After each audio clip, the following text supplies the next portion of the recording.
हत्याकांड के जैसा ही उससे भी खतरनाक कांड औरैया से सामने आया है। यह कहानी शुरू होती है 5 मार्च 2025 से, जब उसकी शादी होती है। शादी के बाद एक दुल्हन पहली बार जब अपने मायके जाती है तो अपने मायके में जाने के बाद किसी से भी मुलाकात नहीं करती और सबसे पहले पहुंच जाती है। लगभग 500 मीटर दूर उसके प्रेमी का घर होता है। प्रेमी के घर जाती है, उससे मुलाकात करती है, उसे अपनी बाहों में भर लेती है और बाहों में भरने के बाद प्रेमी भी रो रहा था और प्रेमिका भी रो रही थी, जबकि उसकी 15 दिन पहले ही शादी हुई थी। इसके बाद उसने बहुत सारे पैसे अपने प्रेमिक की गोद में डाल दिए, उसके झोले में डाल दिए और उससे कहा कि यह सारे के सारे पैसे उसको मुंह दिखाई में मिले थे और यह पैसे रहे और उसके बाद जो आगे की प्लानिंग है वो तो तू सब कर सकते हो। यानी कि वो अपने ही पति का कत्ल कराना चाहती थी अपने प्रेमी के माध्यम से, और उसने प्रेमी को लाकर खूब सारे पैसे दे दिए। उसके बाद वो अपने निकल जाती है और उसके बाद फिर कत्ल भी हो जाता है। कत्ल होता है, अखबारों में खबर छपती है, टीवी पे खबर आती है। उसके बाद फिर हर जगह हंगामा खड़ा हो जाता है कि शादी को तो अभी 15 दिन का समय ही बीता था और ये आखिरकार दुल्हन ऐसा कैसे कर सकती है, अपने ही पति का कत्ल करवा देती है।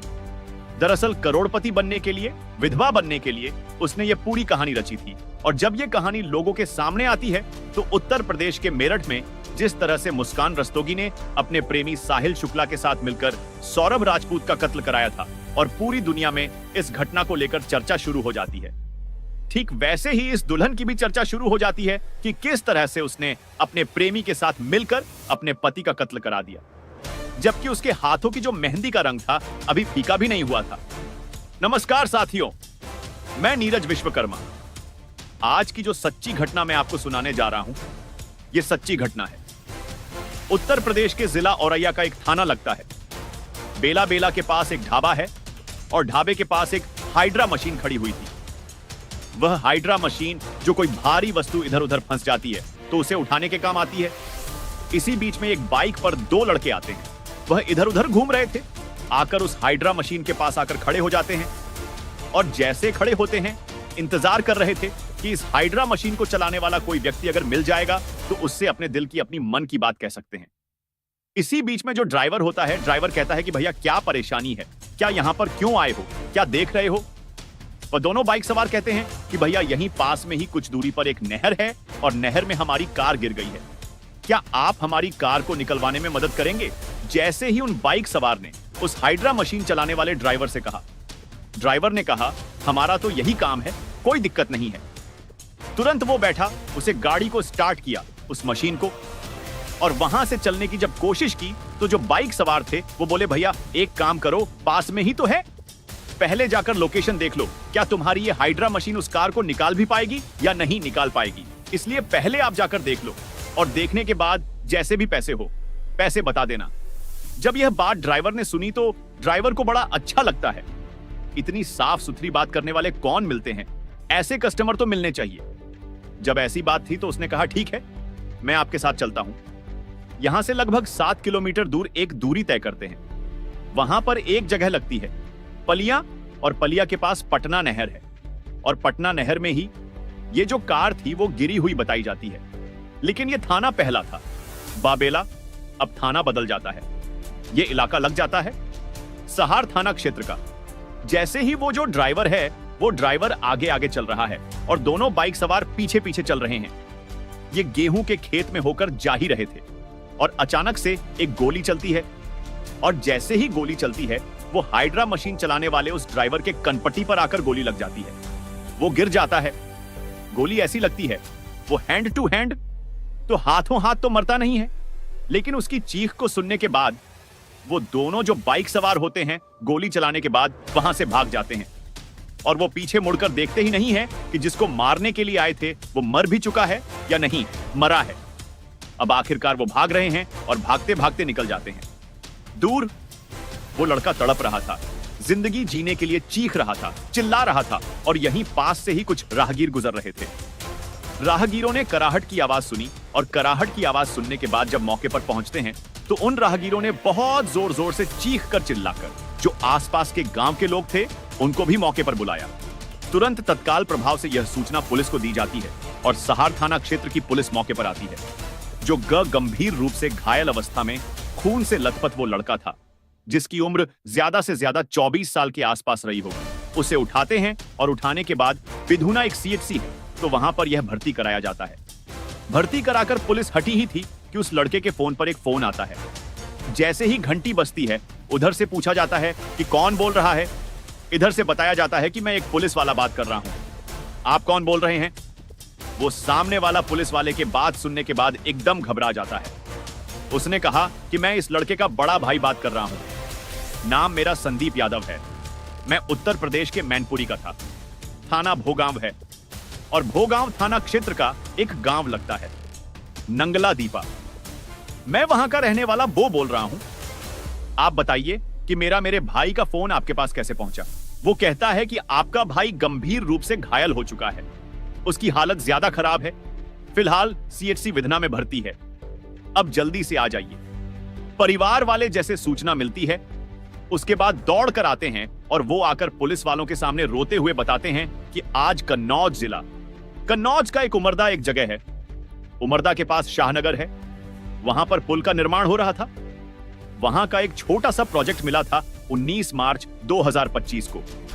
ये वहां उस प्रोजेक्ट को करने के लिए गया था और जैसे ही मैंने दोपहर लगभग 1:30 के आसपास इससे बातचीत की तो उसने कहा कि मैं ढाबे पर रुका हूं कुछ खाना वाना खाने के लिए, लेकिन यहां पर 2 बाइक पर लड़के आए हैं। वो कह रहे हैं कि उनकी कार खाई में गिर गई है। जैसे ही कार खाई से निकालकर मैं निकलूंगा, उसके बाद सीधा घर आ जाऊंगा। अब यह वाली बात जो आती है, उसका भाई कहता है कोई दिक्कत नहीं, काम मिला है तो तुम अपना काम करो। लेकिन जैसे ही थोड़ी देर बाद यह सूचना मिलते हैं तो घर वालों के तो होश वाक्ता हो जाते हैं। उसके बाद मौके पर पहुंचते हैं। जैसे ही घर वाले मौके पर आते हैं तो सीएचसी विधुना वाले कहते हैं कि हालत बहुत ज्यादा गंभीर है। इसको हायर मेडिकल सेंटर रेफर किया जाता है, चांस बहुत कम है। यहां से सीधा सफाई लेके जाते हैं। सफाई वाले कहते हैं कि हालत खराब है। यहां से ग्वालियर लेके जाते हैं। ग्वालियर वाले भी कहते हैं कि हालत ज्यादा खराब है। उसको आगे रेफर कर दिया जाता है, आगरा, फिर रेफर किया जाता है। ग्वालियर से आगरा में भी डॉक्टर लोग कहते हैं कि हालत ज्यादा अच्छी नहीं है। इसे आप और आगे लेके जाइए और आगे ले जाने के बाद चिचो मेडिकल स्टोर मेडिकल कॉलेज होता है। मेडिकल कॉलेज में उसको भर्ती करा दिया जाता है। एक तरफ इलाज चल रहा है, दूसरी तरफ पुलिस मामले की जांच पड़ताल में जुड़ जाते हैं। आखिरकार 1-2 दिन का समय बीत जाता है। लगभग 3 दिन उसने अपनी जिंदगी की जंग लड़ी और तीसरे दिन वो हार जाता है। 21 मार्च 2025 को उस लड़के की मौत हो जाती है। नाम उसका दिलीप होता है। अब जब दिलीप की मौत होती है तो उसके बाद फिर घर वाला भी परेशान हो जाते हैं। सबके सबका रो रो के बुरा हाल हो जाता है। पोस्टमार्टम रिपोर्ट से पता चलता है कि किसी ने बहुत नजदीक से सटाकर गोली मारी थी। इसकी वजह से इसकी मौत हुई है। पहले शुरुआत में तरह तरह के अंदाजे लगाए जा रहे थे कि चोट लगी है, एक्सीडेंट हुआ है, कुछ ना कुछ बात हुई है, लेकिन यहां पर गोली मारी थी। क्यों मारी, किसने मारी, कई तरह के सवाल थे। अब इन सवालों का जवाब ढूंढने के लिए पुलिस लग जाती है। 7 किलोमीटर के दायरे में जितने भी सीसीटीवी कैमरे थे, उन सीसीटीवी कैमरे को बड़ी बारीकी से खंगाला जाता है। तब पता चलता है कि बाइक पर सवार होकर जो 2 लड़के आए थे, उन लड़कों में से एक लड़का होता है जिसका नाम रामजी नागर उर्फ चौधरी होता है, जिस पर लगभग 10 से ज्यादा मुकदमे होते हैं और वो हिस्ट्री शीटर होता है। अभी तो वह जेल से छूट कर आया था और जेल से छूट कर आने के बाद रहने वाला था अछल्द का रहने वाला होता है रामजी नागर। आखिरकार पुलिस ने जब उसे गिरफ्तार किया, उसे हिरासत में लिया।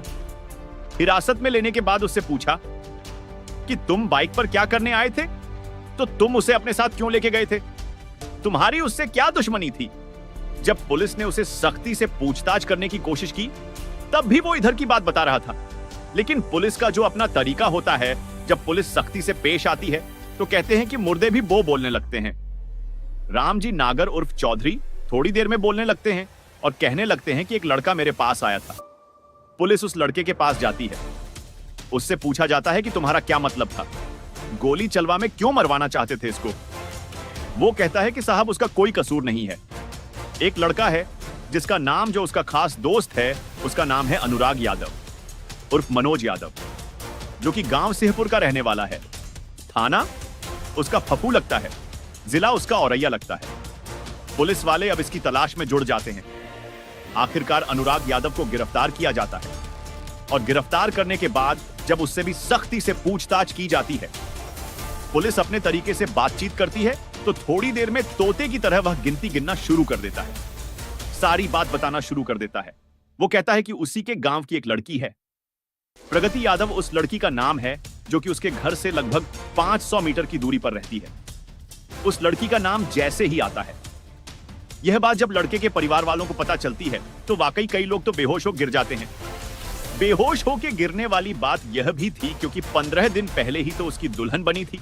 ये दरअसल प्रगति यादव जो लड़की है, जिसका गांव सियापुरा फफू लगता है, जिला उसका औरैया लगता है, इसी की बड़ी बहन है। नाम उसका पारुल है और पारुल की शादी होती है मैनपुरी के थाना भोगांव के गांव नंगला दीपा के संदीप यादव से।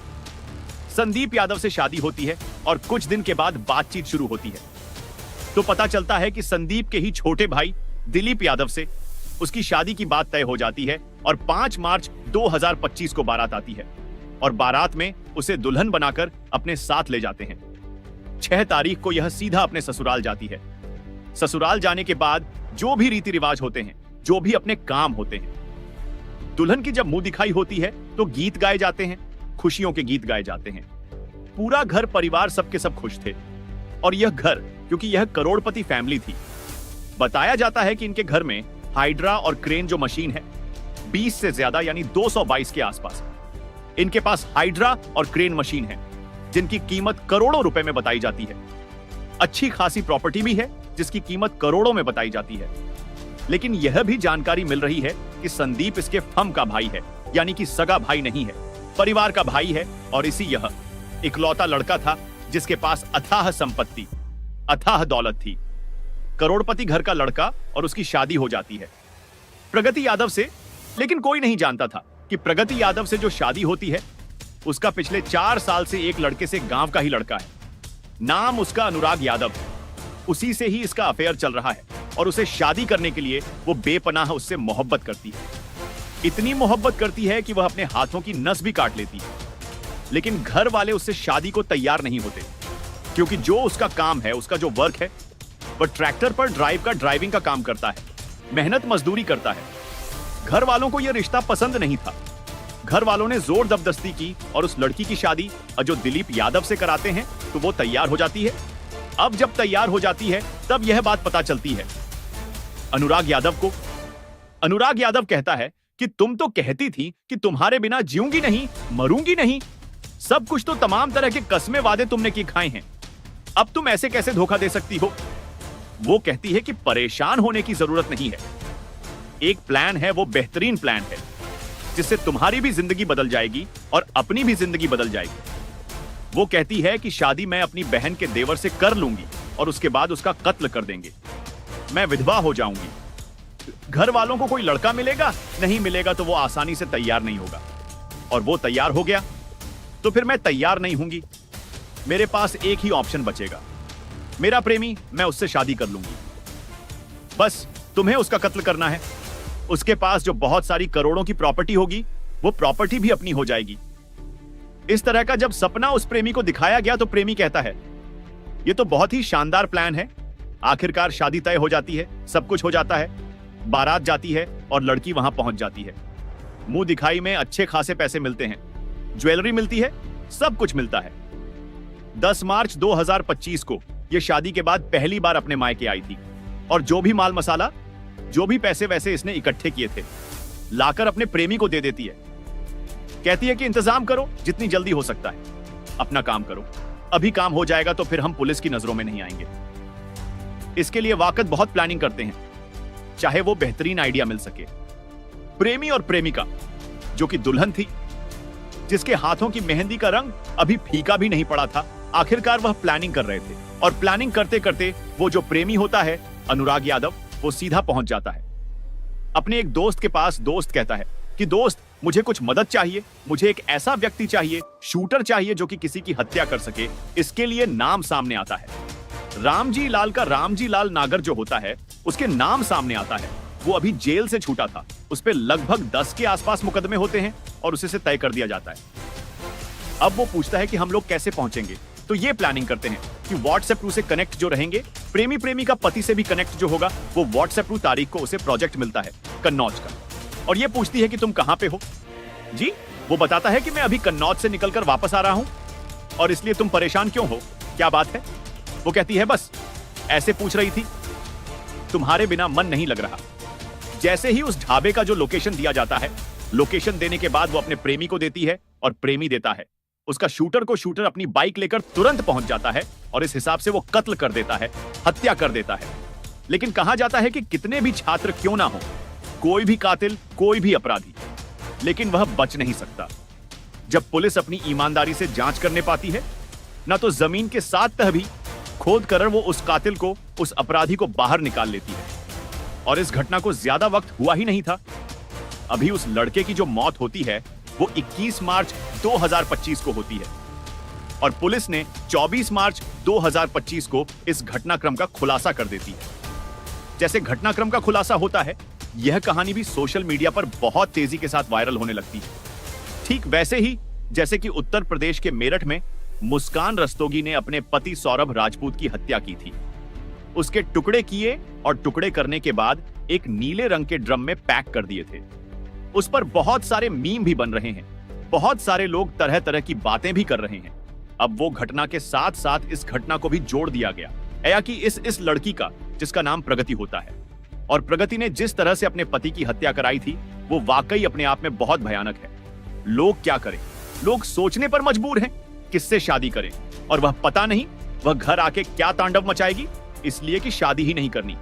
तो इस तरह की हत्या करने की जरूरत ही क्या थी। अपने परिवार वालों को समझाने की कोशिश करती। उस बेचारे का क्या दोष था जिसने कुछ दुनिया देखी ही नहीं थी। दोस्तों, पूरे घटनाक्रम को सवाने का उद्देश्य है, किसी को परेशान करना नहीं है, किसी का दिल दुखाना नहीं है, बल्कि आपको जागरूक करना है, आपको सचेत करना है। और पुलिस का यह कहना है कि इस मामले में कम से कम समय में 4 शर्त लगाई जाएगी, और जो भी अपराधी होंगे, इस घटना के में जितने भी लोग भी शामिल हैं, सबको डिटेन किया जाएगा, सबको गिरफ्तार किया जाएगा, जेल भेजा जाएगा, और आरोपियों को कम से कम समय में सजा दिलाने की कोशिश की जाएगी, ताकि लड़कियों को, खासकर उन्हें जिनके दिमाग में खुरापाती वाले किस्से कहानियां पल रहे हैं, उनको सजा मिल सके, उनको पता चल सके कि बुरे काम का बुरा नतीजा होता है। आज की यह वीडियो यहीं तक। आप सब लोग अपना ख्याल रखें, सुरक्षित रहे। जय हिंद, जय भारत,